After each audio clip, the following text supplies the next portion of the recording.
The last time I can remember Auburn beating Florida, I think I was rooting for them. I think it was in 2009, maybe.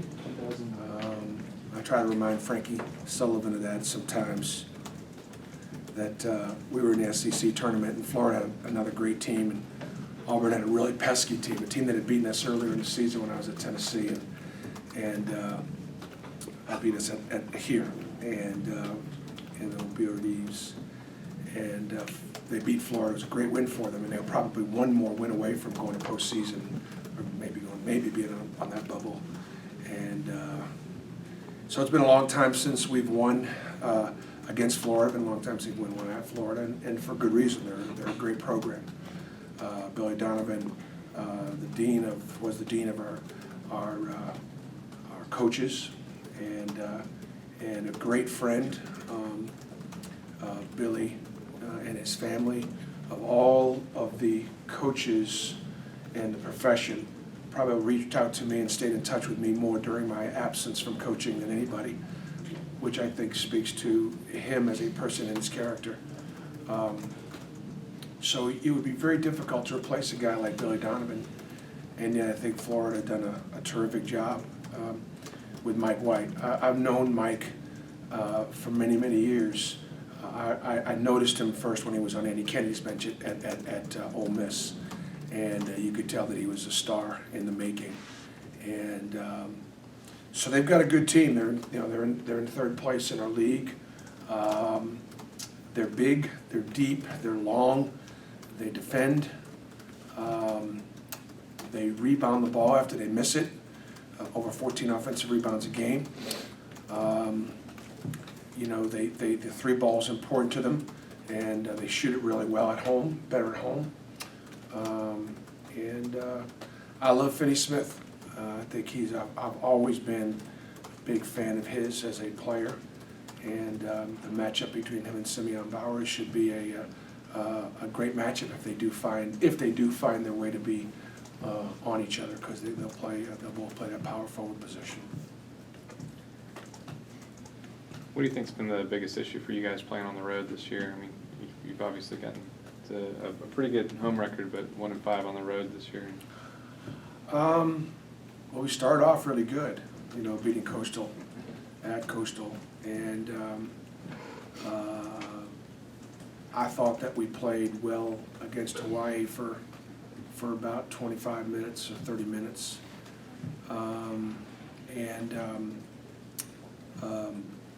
perhaps we've shot it better at home a little bit, but our team is becoming a better team defensively.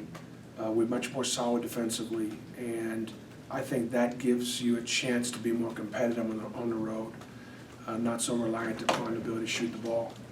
And I give Chuck Person and the staff credit for putting together game plans, and the kids for executing those game plans in a real effort and attempt to make it hard for the opponent, make it harder for the opponent to score. And so I think if we can keep that going, then we will wind up winning some on the road. Do you think? I'm sorry, go ahead. What are some of the differences now for Florida, Bruce, now that they have Michael instead of Billy? What are they doing structurally differently? I actually think they're probably guarding as well or better. But I think that more has to do with the personnel. They got a legitimate center. Finney Smith is a nightmare matchup power forward. They're 6'8" and long at the 3. They've got good athletes and quickness. I think they're guarding, really well. Billy was almost. I always called Billy the father of the ball screen offense in college basketball. It's hard to believe somebody that young could be one of the. I thought he was an innovator in the side ball screen and the ball screen offense, and so this team does a lot of ball screens, but they're not as reliant. Maybe they're not as reliant upon it. So I think the big thing will be there's no question that Florida, given their roster, because it is a good roster, will be successful this year. the question for all of us will be, can they maintain that in Billy Donovan's absence? That's the biggest thing that has got to, be overcome. And then Billy always had great staff too. I mean, his last staff, he had a couple of former head coaches from the SEC sitting next to him in Pelfrey and Grant. So great staff, great program, but I think they've got the right man, to lead them. Do they pick you up full court as much as Billy used to? They do. They don't. Maybe not as much. They may not extend quite as much. But Billy's pressure was he would harass you more than he would press you. Nolan Richardson would press you. Billy would bother you. Everybody good? Obviously coming off back-to-back huge wins in the jungle. Yeah, I mean you've been giving back to the students and everything. Obviously that's a huge advantage. Yeah. What advantage do you search for in Gainesville? I mean, is there any? I mean, what do you say, hey, we can use this as an advantage on the road? Well, I think, again, that we're guarding better. If we can make it hard on them to score and keep them off the offensive glass, we can stay in it. If we don't, then we won't. It's that simple. I think the thing that took place this past week, just the opportunity to have both Kentucky and Alabama on the schedule at a time when we were listing, and there were a lot of buckets that were, we were trying to get a lot of water out of the boat last week, but our students and our fans, responded in a huge way. And I know I focus on that a lot, but I've been in this game for 30-something years. There's not a building in a country that's louder than that, or more engaged, and it's only going to get better. And as I look at how we recruit to Auburn, we recruit to the history, Sonny Smith and Cliff Ellis and Charles Barkley and Chuck Person, and we recruit to the quality education. It's better than most, and we're proud of that, particularly the public institutions. We recruit to the Plains and Auburn family and the character issues of what this place can do for you and how it can change you. I think we just found something else to recruit to, and that is you can't go everywhere and get that environment. You just can't. It doesn't exist everywhere. And I know it was Alabama, Kentucky, but we've had really good crowds for a lot of other teams as well. So I'm going to try to document that as much as I possibly can and utilize that, because a lot of kids go to a lot of places and the students, aren't as engaged. They can't be bothered. Our students are lined up across the street, down the road, around the football stadium just to get in. It's pretty special, and I'm grateful. You've helped create that engagement by doing things like you did yesterday at Chick-fil-A. I know you've given out donuts during finals week and gotten the dunk tank. How much of that is you're an outgoing guy and that's part of your personality, and how much of that is a concerted marketing strategy? And if so, where did that come from? Yeah, I think people want to call it marketing if you want to, and you can look at it like everybody that's in that building is my customers. So why shouldn't you treat your customers the way they would want to be treated, especially if the product isn't perfect? Our product's good, getting better, but it's not where we want it to be. That doesn't take anything away from the guys that are out there. We're shorthanded a little bit, and as I've said before, I've not done a great job, not provided that return on the investment as quickly as I would have liked. And so therefore, but I don't look at it as marketing. What I look at it is, and I'm a staff member here. I'm not a faculty member. I'm on staff. But whether you're on faculty or in staff, our job is to serve those students first and foremost. And when we lose sight of that, beyond anything, so whether it be in my locker room or in our department or with our students, as a staff member at Auburn, I'm here to serve those students.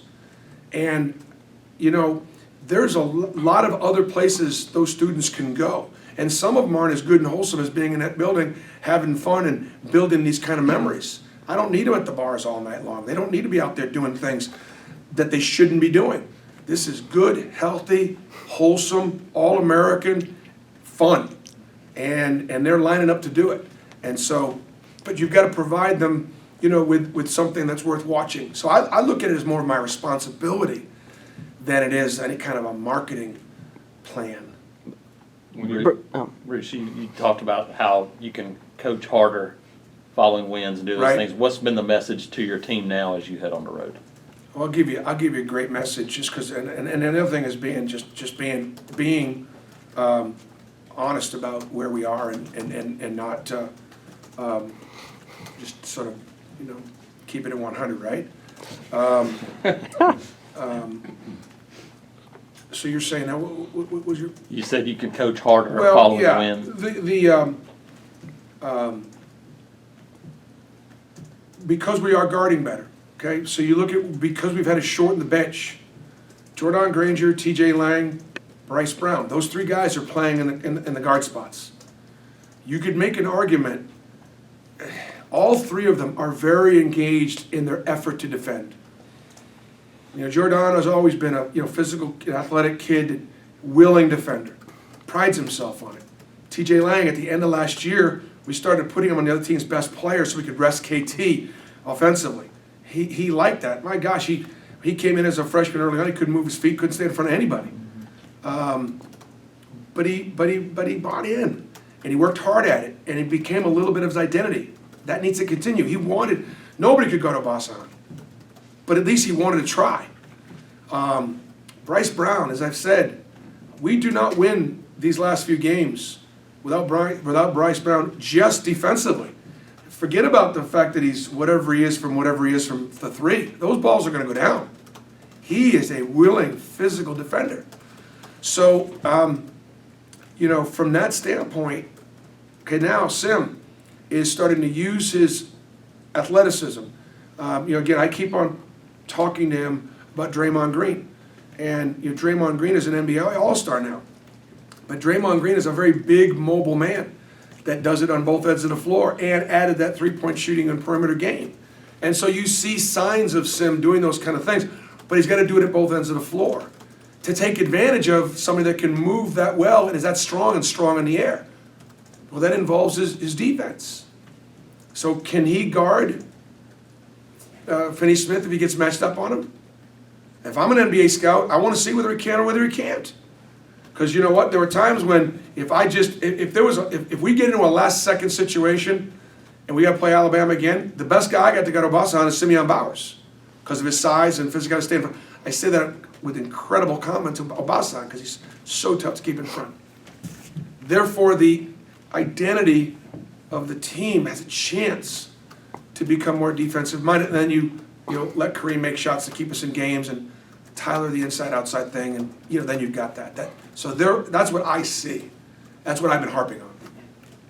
Have Taj had his surgery yet? How's he doing? Had his surgery yesterday, and he's doing well.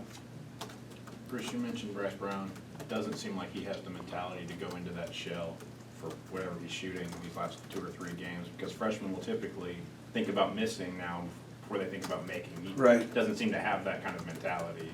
Yeah, I think he'll be fine. I do. He'll feel better about himself and his contribution when he starts making shots. Right. But I won't really feel much differently. Right. He definitely.